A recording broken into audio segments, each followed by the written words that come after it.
All right, ladies and gentlemen, welcome back to the recap. Michael D'Angelo, joined as always by my partner in crime, Mr. Big D, Daryl Ortiz. His Cowboys are taking on my Steelers later tonight. Steelers are definitely. I'm going on record saying the Steelers. No, y'all are going to win. I We're don't going to get know. brutalized. No, trust me. We got our warm-up loss last week against Indianapolis to get us ready for the loss tonight. No, It's gonna be great. it's our offensive line right now is kind of like this TikTok I seen of this man doing security where he's like not even patting people down.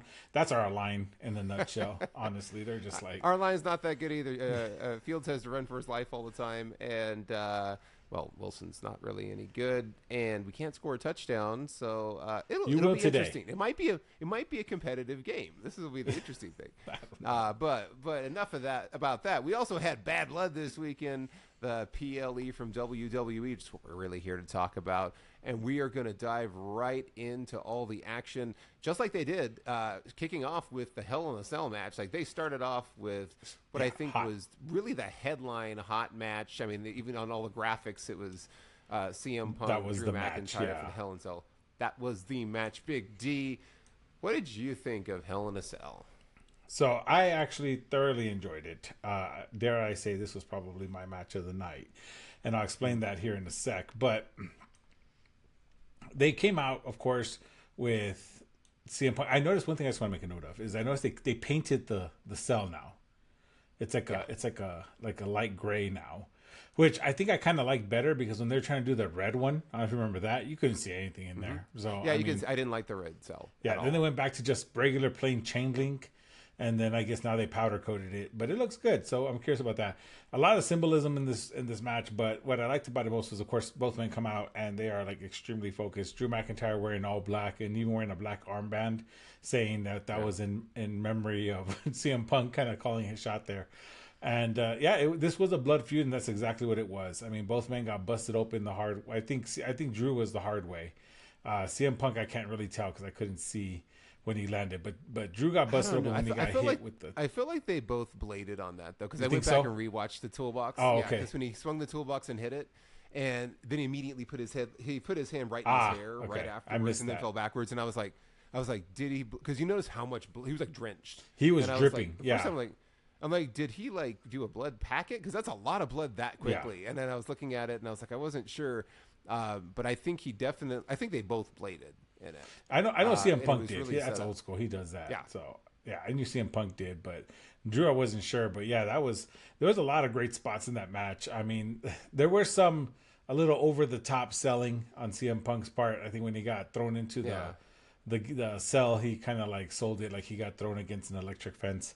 And that was pretty comical. But at the same time, they're using wrenches. They were using the toolbox. They were using the table busted on them, which was interesting. But they just ran with it. And at one point, I thought CM Punk was almost going to miss because he grabbed the legs of the table and he was going to smash Drew McIntyre with him. And there was like a pointed part that was pointing straight down, and that almost caught Drew in the face. And I was like, oh crap, he's going to like seriously impale him. But no, he obviously they protected each other well. But there were some really, really brutal spots. That suplex over the turnbuckle was actually a really, really cool spot. Zero room for error on that one because you had the table like just in between the little bit of ring and fence, and they hit that perfect. But if you notice when Drew landed on that, like his lower back was like on where the legs are, that the part that didn't break. So I'm like, that probably hurt like hell. And then to top it off, when there was a cheesy part, but it was comical, but it made sense at the end of the day. When towards the end of the match, when Drew got the black bag, and I thought there were thumbtacks. I was like, hell yeah, Well, thumbtack that's what time. I was hoping for, Yeah. and it was the beads. Yeah, he put this, but it wasn't like they were trying to say, "Oh, it's the beads from the bracelet." It was like an enormous. It was an abundance of beads. It wasn't like Yeah, it you was know like like it the was like 20. 1,000 beads. Yeah, Yeah, it's just you could've made pouring 1,000 over bracelets. him. And then CM Punk was just like, oh, and then that's what turned the trigger. There were some cheesy moments, but I love the cheesy wrestling stuff too sometimes. But trying to put him in CM Punk's mouth so he can hit a Claymore. CM Punk moves out the way, and Drew takes a hideous bump on the ring steps, to his lumbar. That looked like it hurt. Like I mean, damn, holy hell, that hurt. And then so CM Punk wraps the chain around his upper knee pad and hits the GTS with the chain to seal the victory. I think the part where I feel I could have done without was the multiple kickouts from finishers. I know you and I have talked about that before. Of that. There was a lot of kicking off. I think Drew kicked out of like 3 GTSs or 2 GTSs before finally succumbing to the one with the chain. And I get that. I get that they want to sell this as like a blood feud, but I think maybe what they should maybe instead try to hit others. There's a few slip ups. I think they were trying to recreate the Bret Hart Steve Austin image, the sharpshooter with the bleeding face, and he couldn't get up on that too. Yeah, he couldn't get up. Yeah. I don't know if it was just because maybe Drew's a little bit taller than him, or his legs are too long, and he couldn't really get the proper. He was able to eventually get it, but they couldn't get the real angle they were trying to get. Unfortunately, it would have been a great visual, of course, for the newer audience that maybe have not seen that. But of course, us older fans, we know, that was, I don't think anything will ever beat that Stone Cold face in the sharpshooter. Yeah. But there was an attempt to recreate that, and then there was again kicking out of claymores. I don't know. Like I don't know. People probably ask, well, then what should they do instead of kicking out of finisher? I don't know, right? But maybe kick out of like a chair shot. Speaking of, there was one other shot. I'll let you jump in here in a sec. But there was one shot that actually legit had me worried. Was when Drew just straight hit CM Punk on the head, square in the head with the ring steps. Punk didn't put his hands up. He just took that to the head, and I was like, damn, did he was that obviously that's what they wanted to do, right? But that was a little callback. I guess maybe that's kind of what had me really enjoy this match, is because it was a little more old school in the sense that there was a lot more harder shots in it. There was a lot more. Obviously, there was the blood that I was looking for. In a blood feud, obviously you want blood, but it was overall a good match. CM Punk, it protected CM Punk immensely. He looked great, I feel, in terms of being able to hit his moves. And I think he struggled, I guess, just with the sharpshooter, possibly with one of the GTSs. He had a hard time getting him up on his shoulders. But Drew McIntyre is such a good worker. He was able to kind of maneuver himself to make it look good. But yeah, I don't know. Your thoughts? Yeah, I'm trying not to let my hatred of CM Punk cloud my judgment on this. Yeah. So I'm gonna start off by saying it was a good match. It was definitely a good match. It was definitely one of the stronger matches of the night. Yeah. I think the issue that I had with it was I felt like a lot of the spots were pretty basic in the sense of they did a lot of stuff in the toolbox. They kept going back to grind a wrench on his head, and it was like there was a lot of rest spots that were in this one. Yeah. And it was like, here's him grinding a wrench on his forehead. There was a long piece where CM Punk was laying outside, and Drew McIntyre was trying to get the steps into the ring, but he couldn't quite do it. It's I think they're too heavy than he thought. To rest. Yeah, they were heavier, and he was trying to throw them up, and he's trying to slide it underneath and figure out how to do it. And then CM Punk just laying there totally unconscious until the steps get in, and then he pops back up. So there was a lot of rest spots. But we talked about this weeks ago. I know they're setting these matches up to really benefit CM Punk, where it's they're slower, they're more methodical. He doesn't have to work a real high work rate to kind of shield the fact that he's not the wrestler that he used to be. So for me, there was a lot of that where I'm watching it going, oh, this is being done to kind of play to CM Punk's strengths at this point. The other thing that it kept bothering me was that Michael Cole and Corey Graves kept going, this is the most brutal match we've ever seen. This is setting a new standard in brutality. And I'm like, seriously? Anything there, that's an insult to Mick Foley to say that what you saw yesterday was more brutal than any of the Hell in the Cells that Mick Foley was a part of. It's not just King of the Ring 98 where he got thrown off the top of the cell and then got thrown through the cell just again and did the thumbtacks. The hardcore matches, the flaming 2x4. Yeah, I'm like the fact that they're like, this is setting a new standard in brutality. I'm like, okay. Let's not oversell this. And then people going wild online about all the blood, and I'm like, okay, I've seen enough matches with blood in them where that's not just going to impress me at this point. Yeah. So I was like, okay, I'm glad that they did it because they should have, but it's not like, oh, well, this is great just because they both bladed it. The other thing that there was just weird stuff and this is a theme that continues on. You're going to hear about this in a later match. Referees doing strange things, when the ref got the towel and toweled them off. Yeah. Started wiping the blood off their faces, and they're like, well, that was a good call by the... I'm like, what is he doing? They have to be able to see each other, guys. Hold on. When have you ever between that and a referee saying this Hell in the Cell is too violent, disqualify? Let's just stop it. Well, I got worried. I got worried when they bust out the behavior. toolbox because that's how the Fiend got disqualified. Apparently, Well, well, that's Seth where I was like, Rollins. this one was Seth Rollins. Seth Rollins got DQ'd for using Yeah. the toolbox. So this is where I go. It wasn't the worst Hell in the Cell because that one was Fiend versus Seth Rollins. Yeah, that It's was still terrible. the worst based off of how they decided to end it. It was inexplicable. Yeah. This one was fine. It was good. It was just they overhyped it too much. And then when he got the beads and he poured it out, and I was like, it wasn't thumbtacks, it's beads. I Yeah. was like, that tells me this isn't anywhere close to the kind of stuff that Mick Foley would do, because Mick Foley would have done thumbtacks and they Yeah. would have all gotten slammed on it. So no, it's not more brutal and the most brutal thing that you've ever seen in setting a new standard for brutality. It was fine though. It was good. It was a great way to start off the show. I'll end it there and stop hating on CM Punk. No, but I see what you're saying, because honestly, like, yeah, and I mean, maybe they meant like this was the most brutal in terms of this era of wrestling, because in the PG era, totally. yeah, definitely, this is like unheard of in the PG. They banned blading. They didn't like blood and match. They would gray it. They would make the screen go black and white, for recaps and stuff like that. So I can get that, but I see what you're saying about the overselling on commentary. But I'm like, anybody that remembers how it used to be, like you and I have both seen stuff that was way wilder than that, and so that's when Chainsaw I'm like, Charlie, man. and I'm like, come on, man, mass transit, like the whole mass transit incident. Like there's plenty of things that you can look back on and go, wow, and furthermore. When I saw Mankind get thrown off the cell, I thought I watched somebody die. Yeah. There was never a moment during this match where I was like, one of them may have killed each other. Yeah. It was I like, think his own wife they thought he worked on died. this. Yeah. I'm like, when I saw that happen, I was like, oh my gosh, she's dead. And then when he got slammed through the cage the second time, Mick Foley fell through. I was like, and then you heard Jerry Lawler go, oh my God, he's dead. Like he just said it. He's dead. And he just said it like that. And then, of course, Jim Ross did the whole "by God, he's been broken in half" thing. Yeah. I never had that feeling during this match, so I'm like, it's hard for me to. I mean, I winced a couple But times with some of the telling- spots, but I was like, ooh, Yeah. Well, because like the spots hurt, like the back to the steel steps Well, and like totally.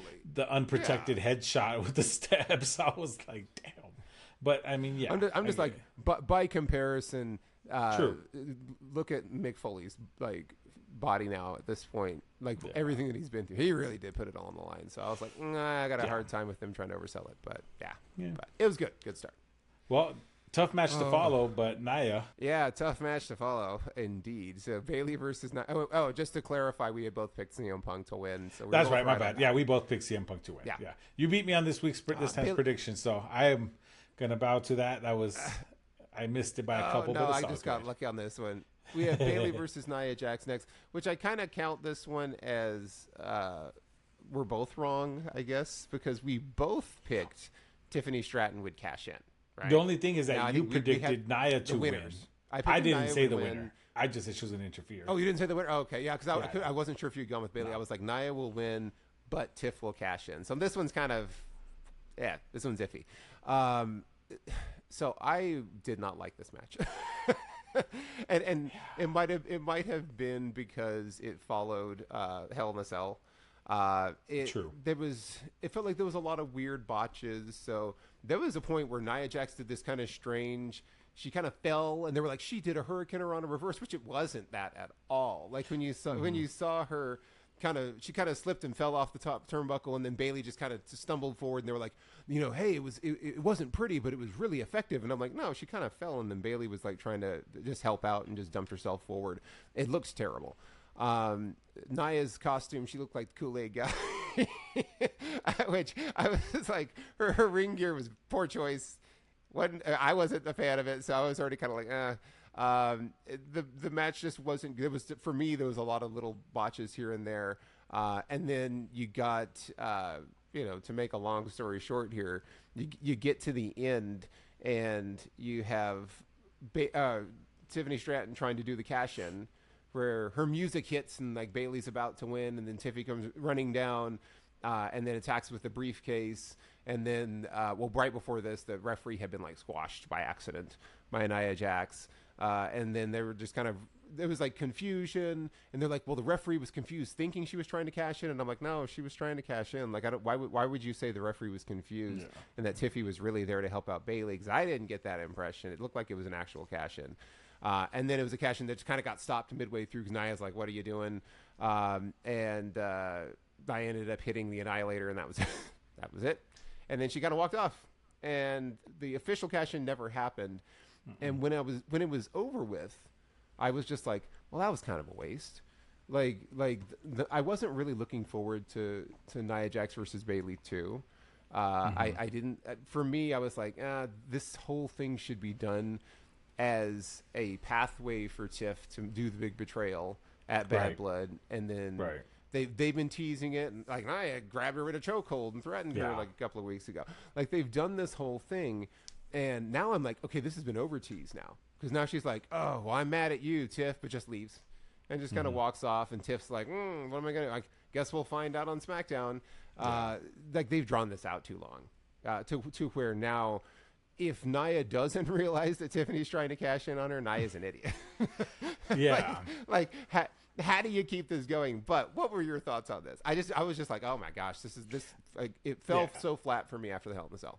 I agree, and I it could be that it followed the Hell in a Cell match, because that could be it. We've seen a lot of matches that were pretty decent that just fell victim to following a fantastic match, right? But I will give my kudos in the fact that I have seen a great improvement in Nia Jax, this version of her, and I like this version of her. She is getting a lot better. Her moves are getting a lot cleaner.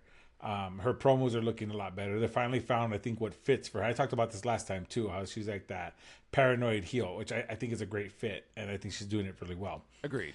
Where I had issues was, there was, I went back and saw the replay to the Hurricanrana, and I can kind of see where she was maybe trying to do it, but I'm guessing this might have been added at the last minute because she may not have practiced it enough. And I mean, granted, jitters and big crowd, live environment, it's harder to do than in practice, right? But I kind of laughed a little bit when I saw the replay. They had nerve to show the replay, and you can see Bayley just kind of like launch herself like Ralph, and I was like, well, that's why I was like, I mean, kudos to Bayley for trying to sell that. I mean, she was like, well, we're doing it, It was like that. Remember Batista? I think it was like Mark Henry got up in the ring and he like bumps Batista, and then Batista took a step back and then leaps backwards and back bumps. There's that really famous meme of him doing that where it's like, oh, a ghost knocked Batista down. It was it felt like that when I saw it. Where it's like, don't show it. He had to have had a view in the truck on the replay. It's like, don't. Like, no, we're not going to cut to replay on that. No, but I mean, I get what she's trying to do. She's trying to elevate her moveset, and I give credit for that. There were a few. Even Tiffy, when she came in, I was excited because I was like, oh yeah, we're going to have the cash in. She'll make it a triple threat and she'll take advantage. She totally whiffs the freaking briefcase hit to Bayley. Like, just whiffs it. And they're like, oh, she hit Bayley. I'm like, no, she didn't. She totally missed her by like a good 3-4 inches. She missed her. And so she missed. And then credit back to her. She came back and she hit her. And then she tried to decide what to do right before Nia did the Undertaker sit-up, which was interesting to see. But it was more out of just... I was just more out of like, really? You're going to cash in? And she was like, no, I wasn't. But then what got to me was, okay, you're out there already. Cat's out of the bag. Like, Bayley had Nia down, and she was going to get up on the turnbuckle. Instead of tossing her the briefcase, run up there, shove her off, and then you do your prettiest moonsault and take the victory. Like, you know what I mean? Like, that's what bothered me, is that she had it. Like, that was the opportunity. Maybe because I predicted that when I heard her win. So I was like, why don't you just do it already? But I don't know what they have planned or what the story. I feel like that was a huge missed opportunity, because that did look weird. How she just like tossed Bayley the briefcase, and Bayley's even looking at her like, what do I do with this? And she's just like, whatever. And she's like, threw it back at her. And it was enough of a distraction for an avalanche Samoa drop, and then someone drop, and then the Annihilator. But it didn't make any sense. Like, that whole end sequence was so weird. And it's sad because it was actually a pretty good match. It was a good match. It just, it followed the Hell in a Cell match, it had those and Bailey's botches. good, Yeah, and it had some weird botches. Yeah, it had some very weird botches, Yeah. which botches are a real thing. I know Chris Jericho hates it when happens. people say botch, but botches happen. It happens. People mess up, and It's live TV. Yeah, I think it was. I think it was a hard it's a hard act to follow with going after the Hell in a Cell, but I think this is just this was also a big miss with the storytelling piece, because now I'm like, all right, Bailey lost, and now what? Now it's are Tiff and Nia still going to be friends? Are they going to try to work it out on SmackDown? Just pull the trigger on it. Yeah, I agree. But after that, we had Damian Priest versus Finn Balor. Which we knew there was going to be shenanigans. I think if we know there's going to be shenanigans going into this, we kind of already expect it, so it doesn't really impact the match too much. Finn Balor is an amazing wrestler. I'll say that forever and ever. He is amazing in that ring, and just put on a show. Him and Damian Priest, right out the gate, just aggressive, like exactly what you want to see in a heated rivalry, right? Like they were just going at each other. Damian Priest was just throwing him around, ragdolling him. And Finn Balor was just coming back at him, and I mean, it went really, really well. There was a lot of opportunities there for Damian to end it early, but we knew that the shenanigans were coming. They came in the form of JD McDonough and Carlito, and of course, just as typical Goofy Heels, they botched that, and they ended up getting taken out by Damian Priest. And yeah, I mean that's pretty much in a nutshell. Like it was just, I feel like this match ended, and I feel like, how can I say it? I don't feel, even though Damian Priest got the victory, I don't feel his redemption story is done. Like, if that makes sense. Yeah. Like, I don't feel that he got one over. I mean, he beat them, he overcame, and all that good stuff. He had some good spots in throwing Finn Balor and the commentary table, and then was it powerbombing or swinging him into the barricade and all that stuff. I mean, no, it was nice. Sorry, but again, just Razor's Edge. I enjoyed the match. I just don't feel he got the payoff that he needed, and I think maybe because there's no titles on the line, and maybe that's why. Yeah. But I don't know. What do you think? So it was funny. Like I know we were. I think it was speculation. I was like, we're going to get the Demon King. We didn't. We got a little touch of face paint. Yeah, that was it. It's almost there. Almost there. It's like, it's a little something. He had the hood and he took it off. For me, this was my best wrestled match of the night. Like I really enjoyed just the straight up wrestling match between these two was fantastic, and it was the best. Like I was like. And then up until that point, I was like, man, this is what I like. I like really, really well wrestled matches. So it was great. I think you had the multiple coup de grace that were at the end where he kept landing on his back and trying to get him up, and then he still, Damian Priest still overcame, was able to hit the South of Heaven, got the win. I agree. Where I even when it ended, I was like, it's good that he won here. They did the numbers game, but he still overcame, and that's it. But it's all I was still kind of left with, okay, where do you go from here? At this point, this didn't really feel like, oh, well, it finalized it. I'm done with the Judgment Day, and I'm on my way to do something else. Like, well, do what else? Because they haven't really set anything else up. So I was kind of left head scratching it too, because they've done the Terror Twins thing with him and Rhea, and I don't know. Like, we'll see. I guess we'll find out on Monday if they now just pivot into another story and they have him feud with somebody else. But I really liked the match. I thought the match was really, really good. And it was a good palate cleanser after the Nia Jackson Bailey, and even for me, I was hating on the Hell in the Cell, so this one was like the first one that I really felt like, all right, I feel like we're getting back to it. We're getting back to good wrestling, and I love me some Finn Balor. I can't believe that guy. That guy's like 41 years old too. He's in his 40s, and he still moves around like he's in his 20s. So they did a great job. I liked it a lot. I agree. And we had back-to-back Judgment Day and Terror Twin shenanigans, so I'll let you take that away. So, gosh, I didn't like this at all. So, just when I had gotten the palate cleanse, then we head into Liv Morgan versus Rhea Ripley and the whole shark cage thing. So, here's a couple of things. I like the fact that, here's some new information. Dom's afraid of heights. I'm like, Dom does the frog splash. What are you talking about, Dom being afraid of heights? The frog splash is one of his finishers. It's like, let's just be honest here. Clearly, he ain't that scared of heights. But they stick him up in the shark cage for shenanigans, and he eventually like gets the door open, and then he eventually ends up like hanging from his leg upside down. Which I'm like, why does he have a bungee cable on his leg in the shark cage? Obviously to keep him from dying, so they could do the spot. But it came off a little bit silly. The biggest problem I had with this match was it started off with Rhea being overconfident again.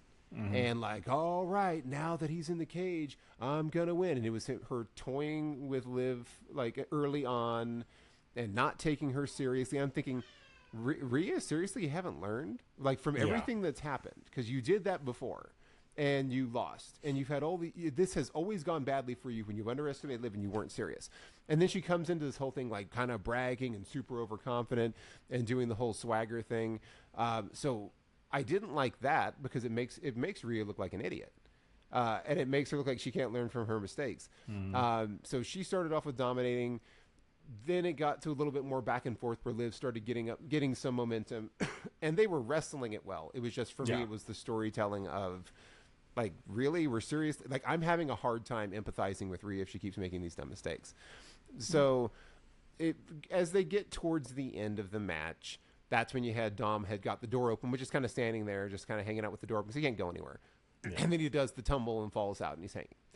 Well, Rhea hits the riptide, should just win, become the women's world champion. Like, get out of there. And then she's like, hold on, ref. I need to go finish some unfinished business. And the referee's like, okay, yeah, you know what? You deserve that. Go right ahead. And then she goes, and I was like, what the heck is going on? Like, seriously, you are about to become the women's world champion. And now you're like, hold on, before I do that, I'm going to go, and clearly Liv is so incapacitated she can't get up now. It's like, maybe pin her first and then go attack Dom. But then she goes and takes off. And I'm like, and then the referee allowed it. So the referee's like, yeah, go ahead. Yeah, okay, cool. And the referee doesn't start a count because now she's out there and she gets the kendo stick and starts beating up Dom like a piñata.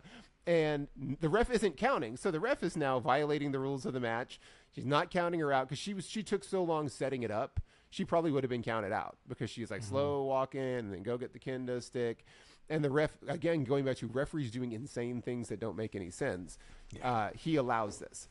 So then while that's going on, and Raquel Rodriguez pops out of nowhere and attacks Rhea. And then it's like, DQ. And I'm like, are you serious? Like, it ended because technically Rhea Ripley was wrong to be out there beating a person who was hanging upside down, had nothing to do with the match. Then Raquel actually came to his aid, which was actually the responsible right thing to do, even though she's the heel, and then attacked Rhea. The crowd was flat. Like, I think most of the crowd didn't realize who it was. They were like, they were confused. Like, there was confusion. It got quiet. It was more quiet than booing. Yeah. And I was like, this is just awkward. And it was like, match is over. And then Raquel was in the ring with Dom and Liv, and everyone was kind of like, what happened? Like, looking around. And I was like, this is terrible. This is the worst match of the night by far. This was the worst decision to make because it was confusing, and the fans that were there apparently weren't familiar enough with Raquel Rodriguez because she hasn't been on the main roster long enough that they were kind of like, who's this? We don't really know what's going on here. And Rhea just looks like a chump again. I hated everything about how this transpired, but I will get off my soapbox there, Big D. What did you think? So I was enjoying the match because here's why. I noticed, again, I love seeing people improve week to week, and Liv looked strong in this match. Yeah, It looked almost as if Rhea was underestimating her, because she was hitting some crazy moves. Like there was that what was it, the sunset flip bomb that she hit and against the barricade. When she slid through underneath her legs, and what did she do? She slid underneath the legs and then she hit another move. She, taking out the knee and just, little things like that. I was like, okay, I see the improvement. I like seeing that. And Rhea looks like she may have underestimated Liv Morgan. then I agree with you. First of all, where the hell did this new camera angle come from? If it's been around, that was the ref cam, right? Yeah, the Was ref it the cam. ref cam? Yeah, and Yeah, it's the obvious ref because they cam, have I was like the like, thing hanging off of the side of their face, but Yeah. it was interesting. But yeah, so I was like, okay, but I didn't like the fact that she goes to the ref and it cuts to the ref cam and she's like, I'm gonna go handle some business, and he's like, that's understandable, and I'm like, dude, no, you're like, she's gonna get counted out, like, just end the match. Yeah. And she just went out there, took her time. So when Raquel came out, I was like, well, I mean, that's what you're gonna get. I didn't like the ending because it looked like somebody missed the cue. Somebody missed their timing.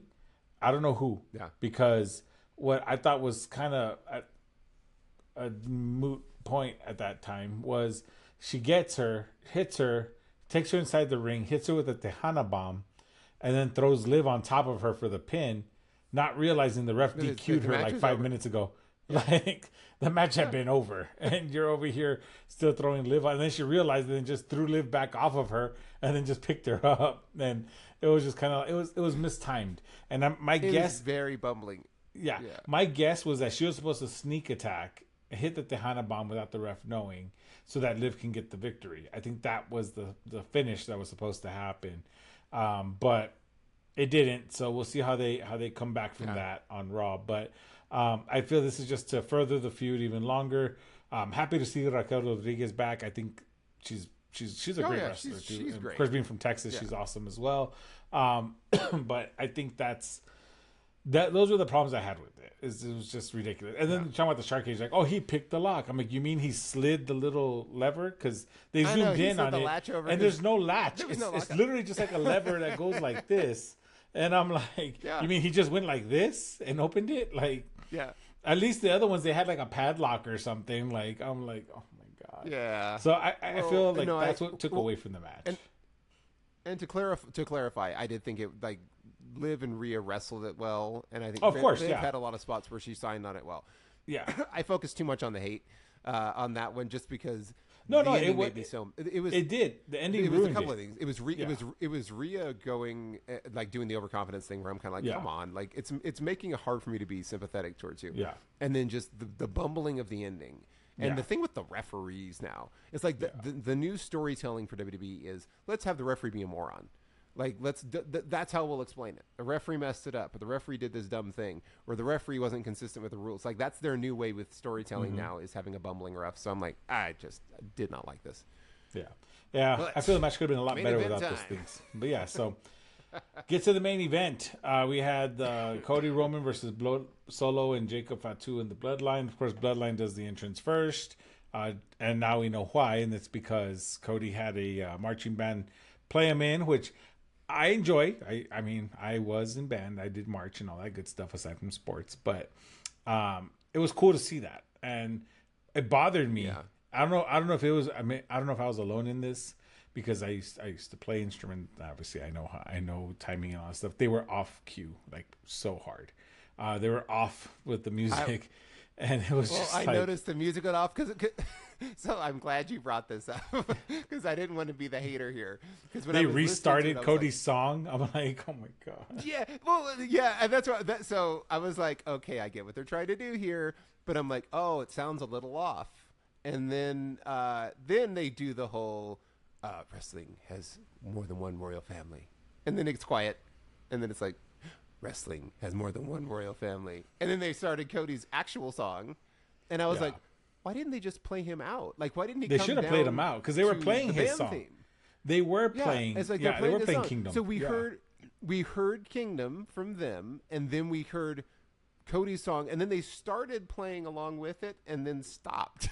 Yeah. And then he just walked out and did his, like, it was so awkward. I was like, this feels a little disjointed and strange. Yeah. And I get it. Live crowd. I'm glad I'm not the only one that felt that way. You have the band. I think they're high school or college. No, I think they were college. But they were a college band, right? They were. But still, nerves. I've done this before. It's nerve wracking. I get it. I totally understand. Yeah. But damn. And so after that. But Roman's entrance with the Philharmonic was awesome. First off, I was like, that was great. It was out there with but then it wasn't. Go back. The lady on the timpanis wasn't even playing the timpanis. And she was hitting at the wrong time, and she's even laughing because she knows she's like messing it up. But I did like that added touch of the Philharmonic. That was really cool to see. Yeah, that was it was cool, and it sounded a lot. It played a lot better than Cody's. Because they weren't playing. They weren't playing. It's like, this sounds better to my ears, so I'm good. Like, I don't care if they're I don't care if they're lip syncing the whole time. I'm like, you know what? This is better to me. So I'll take it. But you know, Roman Reigns comes out. And of course, we had Michael Cole remind us at least 6 times in the match that this is his first match back in the ring since he came back. And he said, by the way, did you know this was his first match back? This was his first match back. I know, Michael Cole. I know. But it's okay. Did you know there was an ancient betrayal of the Rhodes family in this arena in a very similar situation? Will it happen? I'm like, what's with the history lesson, Michael? Can you just shut up and let us watch the match? I get it. They're in his ear. I totally get it, but good Lord. But the match itself was actually pretty good. A lot of back and forth. Yeah. They did. Jacob and Solo looked really good together as a tag team. They were tearing it up. Yeah. They were keeping Cody, cut off from going to Roman. And just it was a really good wrestled match, I feel, and I feel it was done really well. The tags were good. Roman coming in, getting his, and Jacob still hitting his spots, showing the athleticism, showing why he is an amazing athlete. Solo also coming in and showing out a little bit, looking good as well. We knew the shenanigans from the Bloodline was inevitable. The Tongans were going to come out sooner or later, and they did, of course. But it was kind of interesting. I'll have to go back and see when this happened, because when they did do the interference, they're standing there all proud of what they did, and Jacob's like, "Who's that?" And there's like a person in between them. I'm like, you didn't realize there's somebody in between you with the hoodie on, which I knew was Jimmy. Yeah. I was like, I'm like, oh, that's Jimmy. Soon as I was he's not that big. He's not the Rock. Yeah, but yeah, I was like, okay. Which, by the way, that ending was spoiled on the Pat McAfee show by Pat McAfee. I don't know if anyone caught that. Oh, it was? Yeah, when he was... I didn't see it. When he was leaving, Cody ended the interview, because Cody was interviewed on the Pat McAfee show, and he was ending up the interview, they're saying their goodbyes, and Pat was like, yeah, the big guy's coming back, right? And then Cody kind of was like, which one? Like, trying to play it off, and he's like, yeah, like, and then I think he said, like, yeah, like Rock, and he was just like, I don't know, and he just like walked away, and I'm like, God damn it, Pat. I know, he's like, Pat, come on. Shut up. Where's the Wyatt Six? Cut his mic. He is. I don't think he's gonna be in Atlanta. No. I saw him. I heard he told me he got a plane ticket. And he's like, no, I don't think. He's like, come on, take a hint, Pat. Stop talking. But yeah, so yeah, go back and watch that. It's hilarious. Even Cody was like, oh hell. But anywho, rewind. The match wrestled really well. You had the back and forth. Roman got the hot tag. The crowd was like over the moon for Roman. It was cool to see him back in full force. Looked really, really good as far as physique goes. Great. He looks really jacked still, and just running rampant in there. He looks jacked but lean. Cool. Like he looks strong. He looks really good. I agree. Really impressed. Yeah, and he wrestled extremely well. Hit the favorites. Hit the Superman punch. Hit the spear. Of course, got the victory. Of course, Jimmy over here is throwing out super kicks like nobody's business. But the fun stuff came at the end, as it does with any Bloodline match lately. We had, of course, Roman Reigns picks up the victory. They win, as predicted by you. You predicted that. Jimmy did return, also predicted by you, so awesome. Jimmy did return, which I was very happy to see. And Jimmy and Roman embrace, which the crowd erupted for, which was awesome to see as well. That was cool, because it looked like a real, sincere hug. It was like kind of good to see you kind of thing. Yeah, Roman was like, what are you doing here? And he's like, yeah, Roman's like, what are you doing here? He's like, I came back for you. And that was awesome to see. Came back for you, Chief. Yeah, and so OTC, and I was like, oh, this is just right here. So then they're coming out, they're walking up the entrance ramp, and then Cody gets jumped again by the Bloodline, which I guess their business is not finished. And Cody's getting jumped, and Jimmy hesitates and turns and looks at Roman, and he's like, what are we gonna do? And at first Roman was like, nah, he's like, you made a deal. He's like, yeah, match is over. He's on his own. And he didn't want to help him. And then I think he second guessed it, thought about it, and then he's like, screw it, let's go. And they ran out for the save. Well, it was cool because when he looks at him and he's all like, hey man, you gave your word. So Jimmy said, and then Jimmy goes, hey, whatever you want to do, OTC, whatever you want to do. You want to do this? Whatever you want to do, I got you. And then it was like he kind of encouraging him to do it, but he's like, hey, it's your decision. Whatever you want to do, I got you, man. And then they both run and do it. Like everything about it just like made me smile. It was so good. Yeah, it was awesome. It was great to see. Then of course they ran him off and all that good stuff, and then the Rock's music hits on cue, and it was weird. So I'm a huge Rock fan. I love The Rock. I know some people don't, but I've heard some people don't like him because he never has an opinion of his own. If they've seen him in interviews, they say he never likes or dislikes anything. He's just kind of like always neutral. But I'm like, well, that's kind of smart because then he can get off. Yeah, he's trying not to alienate fans. I mean, I totally get it. So he came out, and it was a weird thing. He had that title that Muhammad Ali's kids gave him, and he's just standing there, and they're looking at him, and he's looking at them, and he does like those like a one like this like towards himself, and then he goes like 3, and then he just like puts his hand down, and then he like went like that, and I'm like, what does that mean? Like, are you with Solo, or are you with them, or like I'm confused now. So yeah, I guess he's back because Michael Cole said The Rock is back, and I'm like, well, I guess we're gonna see what happens on SmackDown. Well, he literally just walked out and then did the hand signals. It was like the one. Did he do 1, 2, 3, or just 1 and 3? Because I was like, no, he did 1 and 3. I was like, he did 1 up top, then he did 3 on the bottom, and then he did the neck swipe thing. So I'm confused. And so that's why I was, I don't know what the heck it was. He didn't say anything. He just like, and then his music hit and he just walked off. He raised his eyebrow and then walked away. And I was like, I could have done without that part. I really don't want to see The Rock versus Cody again. But I know they already set that up. He already said my business with you isn't done, and so he already teased that. So you know what's coming. Yeah. I assume this is the setup for Survivor Series, right? And that he's going to be on. I'm guessing because it's War Games. Yeah. Yeah. So it's got to be. So this is for me is so what we got Roman, we've got Jimmy. Like who else is going to be on Roman's team? I'm assuming Jay is going to be. I would hope Jay. I'm thinking it's going to be Jimmy and Jay because War Games is 5-on-5, right? Yeah, I think it's 5-on-5. So is Cody going to be a part of that or no? Probably. And Cody, and then I'm thinking, okay, so how crazy the 5th person? How crazy would it be if it's Roman, Jimmy, Cody, Randy, and Kevin? Oh, I don't think they're going to do Randy and Kevin. You know what? You know what I'm hoping for? I'm hoping it'll be Roman, Cody, Jimmy, Jay, and Sami Zayn. That would be cool. Like, you've got to put Sami back and like just do the bloodline thing one more time since he's an honorary use. It's like you've got to do the honorary use thing one more time, and like I would pay to see that. Have Sami come back in and do the comic relief thing with them one more time as part of that group would be awesome. Yeah. I don't think they're going to do that, but I was like, man, just bring back Sami for one more run, and just for the comedy alone, I will take that. But, because it looks like on the other side you have Solo, Jacob, Tama Tonga Loa, and now The Rock. That'll be 5. Yeah, so that's 5. So I think that's I think that's definitely the Bloodline 2.0 group. Maybe it's like all along he's been pulling the strings behind the scenes. I'm sure he has. Oh, Rock, will you not leave us alone for a minute? Apparently not. But sorry, John Cena's gonna come back. But it was a good way. It was. Oh yeah. Well, he is back. Do his retirement tour. He is. Yeah, so. He's back. He's doing his retirement tour. So thrice in a lifetime. I don't think John Cena and The Rock. God help us all. I certainly hope.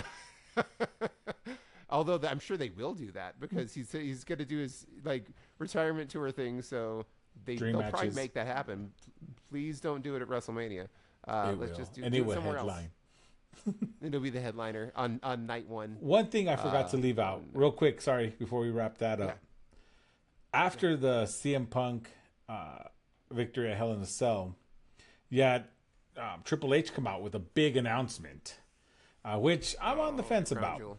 Yeah, so for Crown Jewel, they're gonna have champion versus champion in the men's and women's department and the division, I should say, not department, it's division. And the winner isn't going to win the other's title. They're going to win this enormous crown jewel title. Goofy looking title. It almost looks like a makeshift AEW championship title. It does. It looks like it's cosplaying as the AEW title. Yeah. I mean, I'm not a fan of these just because look at the one that Braun Strowman got for the what was it called, the Ultimate Battle Royal or whatever, the biggest Royal Rumble, the greatest Royal Rumble, greatest Royal Rumble. I mean, he don't carry that around. He don't defend it like. Well, yeah, nobody cares, and that's done wonders for Braun Strowman's career.